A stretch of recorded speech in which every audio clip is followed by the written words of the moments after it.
এবার ঝড়ের গতিতে এগিয়ে আসছে ভারী বৃষ্টি। গত কয়েকদিন ধরে মেঘ বৃষ্টির খেলা চললেও আবার কিন্তু কালো মেঘ ঘনিয়ে আসছে বাংলার বুকে।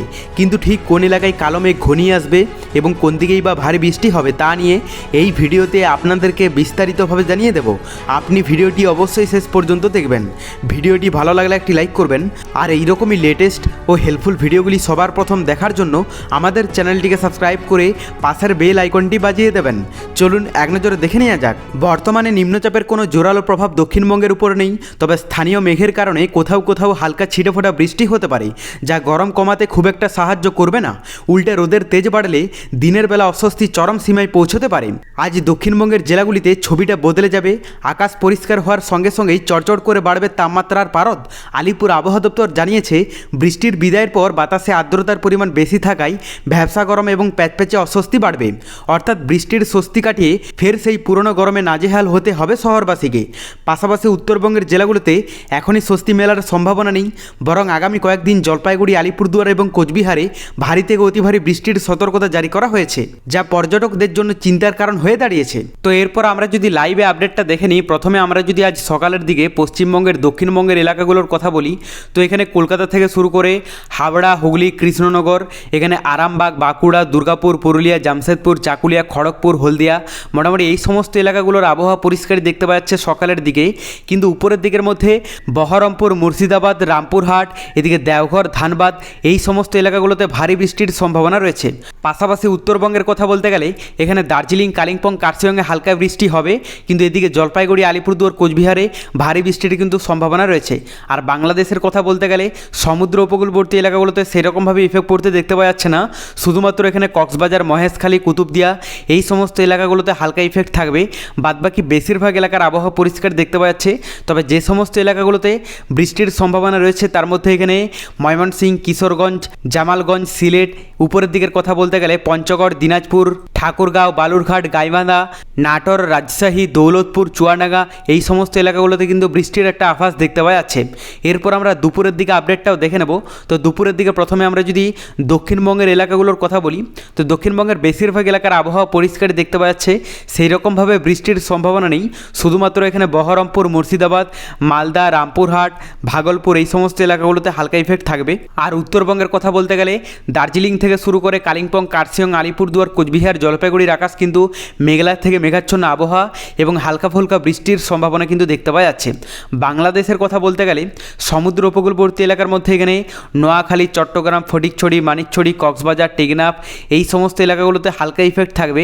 যদিও মেঘলা থেকে মেঘাচ্ছন্ন আবহাওয়া থাকতে পারে সমস্ত সমুদ্র উপকূলবর্তী এলাকাগুলোর আবহাওয়াতে, কিন্তু ভিতরের এলাকার মধ্যে বিক্ষিপ্ত এলাকা জুড়ে বৃষ্টি হবে। সমস্ত এলাকাতে বৃষ্টির সম্ভাবনা না থাকলেও যে সমস্ত এলাকাগুলোতে হালকা ইফেক্ট থাকতে পারে তার মধ্যে এখানে ময়মনসিংহ, সিলেট, জামালগঞ্জ, পঞ্চগড়, রংপুর, দিনাজপুর, বালুরঘাট, নওগাঁ, পাবনা, এই সমস্ত এলাকাগুলোতে কিন্তু হালকা ইফেক্ট পড়তে দেখতে পাওয়া যাবে। রাতের দিকের আবহাওয়াটাও দেখে নেব। তো দক্ষিণবঙ্গের কথা বলতে গেলে বেশিরভাগ এলাকার আবহাওয়া পরিষ্কার। তো এক কথায় বলা যায় দক্ষিণবঙ্গের বেশিরভাগ এলাকার আবহাওয়া পরিষ্কার থাকবে, সেই রকমভাবে আর বৃষ্টির সম্ভাবনা থাকবে না। কিন্তু উত্তরবঙ্গের কথা বলতে গেলে সকাল থেকে রাত পর্যন্ত বেশিরভাগ এলাকাতে হালকা ফুলকা বৃষ্টি হবে, যদিও ভারী বৃষ্টির সম্ভাবনা নেই, তবে বেশিরভাগ এলাকাতে বৃষ্টির একটা আভাস দেখতে পাওয়া যাচ্ছে। আর বাংলাদেশের কথা বলতে গেলে সমুদ্র উপকূলবর্তী এলাকাগুলোতে সেরকমভাবে ইফেক্ট না থাকলেও ভিতরের এলাকার মধ্যে বেশিরভাগ এলাকা জুড়ে বৃষ্টির একটা আভাস দেখতে পাওয়া যাবে।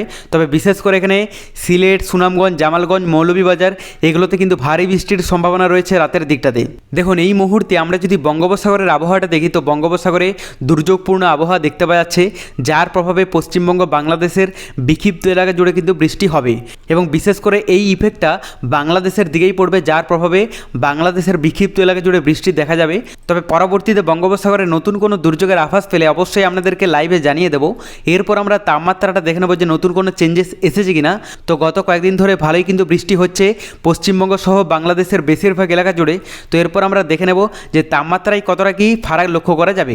আজ দুপুরের দিকে প্রথমে আমরা যদি দক্ষিণবঙ্গের এলাকাগুলোর কথা বলি, এখানে কলকাতাতে মোটামুটি 35 ডিগ্রিতে চলে যাবে, মানে কিছুটা অস্বস্তি ভাব থাকবে, যেহেতু দক্ষিণবঙ্গের বেশিরভাগ এলাকাতে বৃষ্টির সম্ভাবনা অনেকটা অংশে কম হতে দেখা যাচ্ছে। তো এখানে বাদবাকি বেশিরভাগ এলাকার তাপমাত্রা থাকতে পারে 33-34 ডিগ্রির মধ্যে। উত্তরবঙ্গের আপডেটে আমরা যদি চলে আসি, এখানে দার্জিলিংয়ে মোটামুটি 19 ডিগ্রি দেখতে পাওয়া যাচ্ছে। পাশাপাশি এখানে কালিম্পং কার্শিয়ংয়ে 21 ডিগ্রি থাকবে। আর এদিকে জলপাইগুড়ি, আলিপুরদুয়ার, কোচবিহারের তাপমাত্রা থাকতে পারে 27 ডিগ্রির মধ্যে। বাংলাদেশের কথা বলতে গেলে সমুদ্র উপকূলবর্তী এলাকা এবং ভিতরের এলাকার মধ্যে বেশিরভাগ এলাকার তাপমাত্রা থাকতে পারে 28 ডিগ্রি থেকে শুরু করে 29-30 ডিগ্রি পর্যন্ত। এরপর আমরা রাতের দিকে তাপমাত্রাটাও দেখে নেব। প্রথমে আমরা যদি দক্ষিণবঙ্গের এলাকাগুলোর কথা বলি, এখানে কলকাতাতে 27 ডিগ্রি দেখতে পাওয়া যাচ্ছে।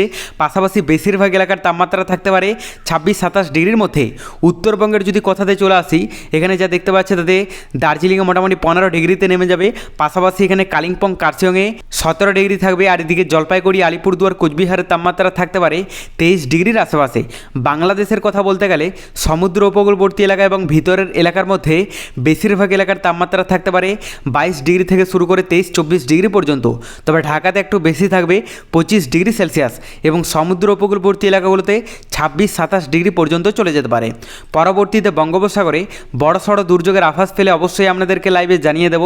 তার জন্য চ্যানেলটিকে সাবস্ক্রাইব করে রাখতে ভুলবেন না।